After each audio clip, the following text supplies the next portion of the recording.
También. Vamos a tomar posición ya en nuestro video wall para presentar a nuestro invitado de la jornada. Estamos con Alejandro Tudela, ingeniero civiles con especialización en transporte académico de la Universidad de Concepción. ¿Cómo estás? Muy buenas noches. Hola Matías, buenas noches. ¿Todo bien por acá? Bueno, comentar un poquito lo que ha sido ya este crecimiento, esta proyección de la ciudad en torno a los sistemas que tenemos actualmente para conectar. ¿Cómo estamos actualmente? Y algunos cambios que se están realizando, cómo también se comienza a ver una proyección de lo que va a ser el Gran Concepción, esta gran urbe ya hacia el futuro. A ver, hay temas de corto plazo, temas de largo plazo. En el corto plazo hay varias inversiones que están en ejecución, están los puentes, el ferroviario, el caminero, está el trabajo en Collao Novoa, Los Carreras, y en otras partes de la ciudad, ¿no? Ciertamente apuntan a resolver en cierta medida los problemas que tenemos ahora, pero como hemos dicho otras veces, probablemente vamos a resolver el problema ahora y en un tiempo más está el problema de nuevo. Entonces no es solo un tema de invertir, sino también un tema de gestionar la demanda.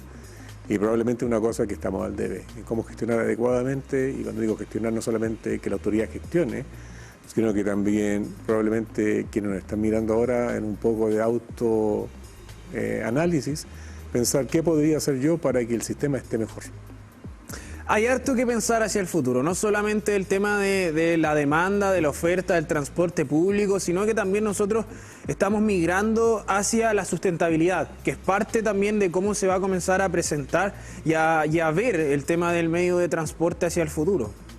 A ver, hay un tema acerca de los modos de transporte que uno propicia si tiene como objetivo un futuro más bien sustentable, y ciertamente los modos compartidos son parte de la solución.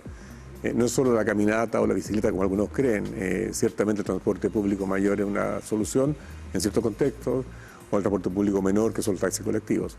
En este análisis completo probablemente el que queda más mal en esta historia es el automóvil particular cuando es usado en forma ineficiente. Aquí no es un tema de no usarlo, sino que cuándo usarlo y cómo usarlo. Hay un tema también en particular ahí con el aumento del parque automotriz, el tema de las vías exclusivas. Acá en la región del Biobío se está tratando de fomentar el uso del transporte público por parte del gobierno. Ha habido una merma en conductores en este último tiempo, sobre todo tras la pandemia. La realidad de la región del Biobío, ¿a qué indica que hay que poner énfasis específicamente para solucionar estos problemas? La pandemia tuvo varios efectos, ¿no? En transporte en particular tuvo dos. Uno tiene que ver con una desaparición de los buses. De hecho, lo que nos pasó a todos y todas es que básicamente en cierto horario no habían buses disponibles. Bajó la frecuencia, bajó la cantidad de buses. Pero también lo otro que sucedió, y fue parte de esta crisis de seguridad sanitaria, y es que la tasa de motorización aumentó, o sea, más vehículos. Estos días largos de feriado largo, ¿no? Lo que uno observa es que los vehículos aparecieron por todos lados, ¿no? Y ciertamente no hay ciudad que resista aquello. Ahora, lo que uno esperaría que la autoridad en su mejora continua logre volver los números de transporte público en cuanto a frecuencias y número de buses que habían pre-pandemia.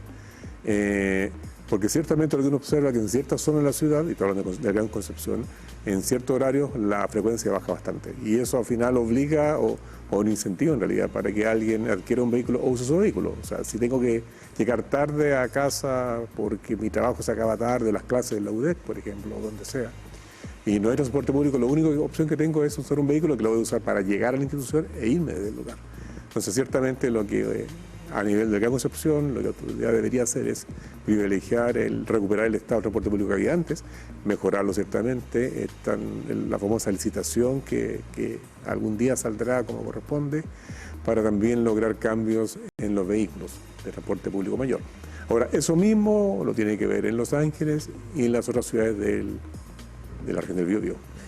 Veamos un poquito el panorama actual. Nosotros aquí en nuestro noticiero le hemos llevado algunos cambios que se están planificando para el futuro, otros que ya se están ejecutando, como por ejemplo lo es el eje Colón, lo que está ocurriendo con el puente industrial, lo que está ocurriendo también entre las uniones entre Hualpén y Talcahuano, bueno, diversos puntos en Chiguayante con el soterramiento y los pasos ahí en tema de los cruces ferroviarios, como también se comienza ya a planificar una ciudad que no solo es a escala suelo, sino que ya se comienza a ver soterramientos, van a haber pasos sobre nivel, se va a comenzar a crear diferentes instancias para que los vehículos puedan transitar. A ver, Matías, aquí la pregunta es ¿qué es lo que queremos como ciudad?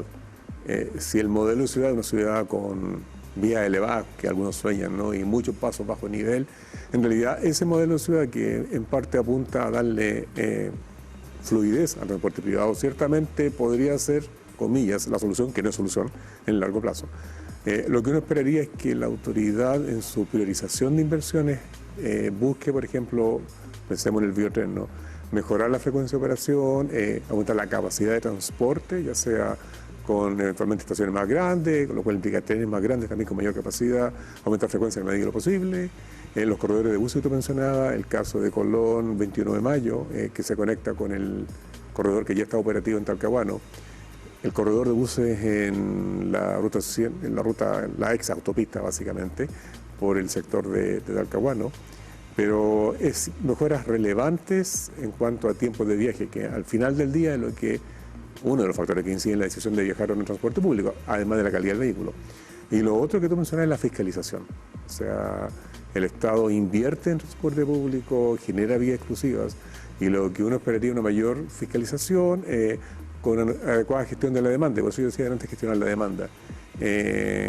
Cuando uno revisa lo que se hace en otras partes del mundo, lo que en algunas partes se ha instalado es, por ejemplo, la tarificación vial, que es básicamente cobrar por el uso de la vía en ciertos periodos del día. Si hay congestión, yo cobro para bajar la demanda, tal que los viajes se distribuyan o en otros horarios, eventualmente, o la gente decida dejar su auto en la casa y viajar en transporte público de calidad. Porque aquí el reto importante es que no solamente yo, decimos nosotros, le dé un garrote al automóvil, sino que tenga una zanahoria que haga atractivo usar transporte público para aquellos que viven lejos de donde trabajan o estudian. ¿Qué es lo que ocurre con la infraestructura vial? Porque aquí hay un tema también en particular. Se deben iniciar proyectos, se deben generar proyectos por parte de los municipios para, por ejemplo, que Serviu pueda hacerse cargo de el tema de arreglar las calles, por ejemplo. ¿Qué es lo que ocurre también con la realidad actual? Por ejemplo, nosotros también estamos preparando ahí una nota que habla justamente de algunos sectores tradicionales que han sido afectados por el paso de los años. Ocurre en la avenida Pedro Aguirre Cerda, por ejemplo, ocurre en el sector Camino a Negga, ocurre en el sector que une justamente Hualpén con Talcahuano. Entonces ya es el paso de los años ha ido mermando justamente aquello, pero ¿qué pasa también con los procedimientos o los procesos dentro de la escala para poder generar que efectivamente se genere el proyecto, ocurra el proyecto y se ejecute el proyecto? A ver, hay temas de inversión, que es lo que mencionamos delante, las grandes obras, ¿no? Pero lo otro que hace falta es una adecuada mantención. Y la mantención es lo que uno tiene que hacer recurrentemente en el tiempo para no tener que invertir un gran volumen de dinero para poder reconstruir una vía, que nos asegura que esté en operación y servicio la vía. Lo que tú señalabas, Camino a Lenga o eventualmente Pedro Aguirre Cerda en el caso de San Pedro, son ejemplos donde eventualmente la autoridad a cargo de la vía, probablemente para resoluciones presupuestarias de otro tipo, no hizo la inversión que correspondía o la gestión de recursos adecuadamente para mantener el estado de la vía.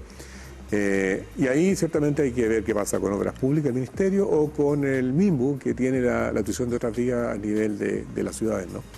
Pero ciertamente vías en mal estado implican deterioro de vehículos, lo cual implica costos para el país a largo plazo, mayores tiempos de viaje, no solo el automóvil, también el transporte público, y es un tema que uno esperaría que esté no solamente en el ámbito de la autoridad, sino que también, y aquí pensemos de nuevo en las comunidades, ¿no? ¿En cuánto somos responsables nosotros como usuarios de las vías en su deterioro? Porque a veces uno observa, pensamos lo que pasó unos días atrás en O'Higgins, cuando un camión con un container ingresa a la ciudad, donde ciertamente las vías no están diseñadas para un camión de alto tonelaje, es para otro fin, y que no solamente genera un problema en el tránsito, en la luminaria, sino que claro, en Barros ahí, claro, en Barros ahí con Ongolmo creo que ocurrió, o Rompello por ahí. Fue en O'Higgins con Rengo. O'Higgins con Rengo, sí, claro. ¿ya? Pero es un ejemplo de donde a veces la decisión individual afecta a la comunidad completa. Obras Públicas tenía o tiene un programa de mejora de vías en áreas periurbanas de pavimentación que es bastante loable porque permite facilitar el acceso del área rurales hacia las ciudades. Pero obviamente cuando sucede eso, tú tienes mayor tránsito, un tráfico inducido que no estaba, tienes la presencia de más camiones y un camino que fue diseñado para bajo tránsito al cabo de un año está en mal estado. Y probablemente fue lo que pasó con el camino Lenga, ¿no? Que era un camino que era básicamente para un flujo bajo, pero producto del aumento de la demanda, además que Lenga tiene su atractivo, terminó siendo un camino que quedó deteriorado. Para ir finalizando ya esta entrevista, consultarle acerca de la planificación también que viene ya desde más arriba, de cómo se va pensando la gobernanza, porque nosotros tenemos este cambio cada 4 años, lo que tampoco a veces conlleva a que no hayan unos proyectos que continúen en un tiempo prolongado por una u otra razón, porque obviamente el gobierno de turno le da prioridad a algo y deja de lado lo otro. Entonces esto también, que no se le haya podido dar una consistencia, que no se haya podido trabajar antes en proyectos, por ejemplo, que hoy se piensan hacia 10 años, hacia el futuro, y que quizás no se haya podido comenzar a ver lo que iba a pasar con la ciudad y comenzar ahora a planificarlo cuando ya estamos en plena etapa de atochamiento, en plena etapa de problemas con el parque automotriz. Yo creo que la autoridad política independiente del gobierno que esté a la palestra ahora tiene planificación a largo plazo, ¿no? Eso se hace. De hecho, un ejemplo de aquello es el biotren hacia Coronel o los corredores de buses.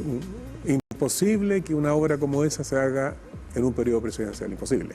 O sea, estas cosas tienen un análisis previo que puede tomar 4, 5, 10 años. Ahora, lo que sí nos pasa, yo siento es que a veces nos falta una perspectiva respecto a hacia dónde queremos llegar. Lo que nos venía pasando y ha venido pasando es que uno tiende a diseñar o a planificar en función de lo que viene pasando, más de lo que quiero tener a futuro. Yo creo que aquí lo que nos debería pasar, y aquí a la autoridad particularmente lo que debería motivar es cuál es el objetivo que quiero tener, lo que decía adelante, ¿no? ¿Cómo queremos la ciudad y el área periurbana completa? Es una ciudad donde, comillas, que fue el error de muchos otros países, ¿no? La piensa para el automóvil, o en realidad yo quiero favorecer una ciudad que sea habitable, vivible, y para eso tengo que colocar el foco en transporte público. Pero hace 10 años atrás, si no retrocedemos una década, o quizás un poquito más, se comenzó a pensar que la ciudad de Concepción, o se pensó, vamos a crear una ciudad para el automóvil, vamos a crear una ciudad para el transporte público, o vamos a crear, o en 10 años más vamos a tener un problema quizás con los atochamientos. ¿Se pensó eso en alguna vez o se comenzó a trabajar sobre la marcha? No. Yo creo que aquí no hay trabajo sobre la marcha. Hay problemas, hay cosas coyunturales que ciertamente te obligan a tomar decisiones de corto plazo. Pero lo que uno observa, si analiza, ponte la secuencia de decisiones, es que, al menos en el Gran Concepción, la lógica ha estado en el transporte público mayor. Lo que pasa es que en algunos periodos, por algunas razones externas, la autoridad cambió un poco el foco. Pero si tú revisas, ponte la cartera de proyectos de ahora o las discusiones que se están dando, ciertamente, mejorar la frecuencia del biotren, el estudio, ponte, del posible soterramiento de la vía férrea, de nuevo, o el ferrocarril hasta Penco o Lirquén, o el aumento de frecuencia sobre Coronel, o nuevas estaciones, ponte en diferentes sectores del tren, son parte de aquello. O los corredores de buses. El corredor que tú mencionabas delante, Colón, 21 de mayo, no es una cosa de ahora. O sea, ha tenido problemas por las finanzas, ¿no? Claro. Pero es algo que está hace bastante tiempo en la cartera. Así que yo diría que no es improvisar, lo que sí de repente nos desviamos del camino.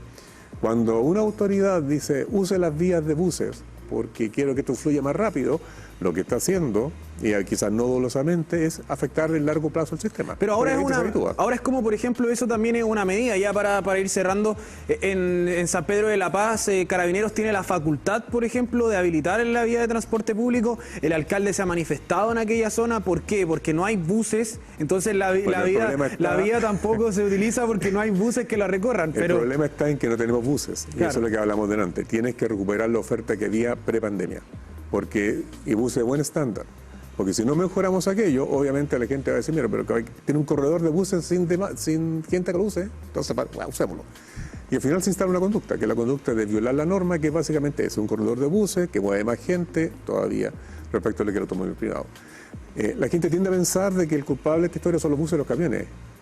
La culpa no es de buses y camiones. Y tomar medidas desde, por ejemplo, hablemos al Ministerio de Educación o incluso las empresas, de comenzar a entrar en diferentes horarios, que no entren, por ejemplo, toda la gente a las 8, tomar medidas pensando en el tránsito vehicular, porque hay lugares en el mundo en el que se toman ese tipo de decisiones. Cuando hablamos de gestión de la demanda, parte de la gestión pasa por aquello, que ante la imposibilidad de mover la actividad de un lugar a otro, tú juegas con los horarios. ¿Ya? Y si uno juega con el horario, ponte atrasando o adelantando actividades, ponte eventualmente puede lograr que el sistema esté mejor. ¿Ya? Eso se hace, no solamente aquí. O vía reversible en función del volumen de personas que están trasladando de un lugar a otro. Pero ahí, por ejemplo, el caso de la educación requiere el concurso de los municipios o de quien esté sosteniendo los sistemas públicos, los colegios privados también.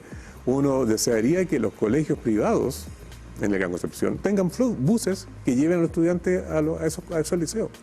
O sea, anda a San Pedro a hora punta mañana en ciertos colegios que están ahí, ¿qué es lo que pasa? En algunos de ellos. Claro. Porque no hay transporte público, o tiene muy poca oferta de transporte público, y uno esperaría que eso lo abordaran desde ya. Porque parte de su responsabilidad como colegio, liceo privados es cuidar el entorno también. Bueno, profesor, muchísimas gracias por estar con nosotros esta noche, pero también agradecerle esta instancia, pero invitarle también, porque vamos a ir a ver una nota que justamente habla acerca de lo que habíamos comentado, parte de lo que ha sido el paso de los años y el daño también que se le ha generado a algunas vías y que ahora se comienza a trabajar hacia el futuro. Así que quédese con nosotros, le invitamos a ver también la siguiente nota.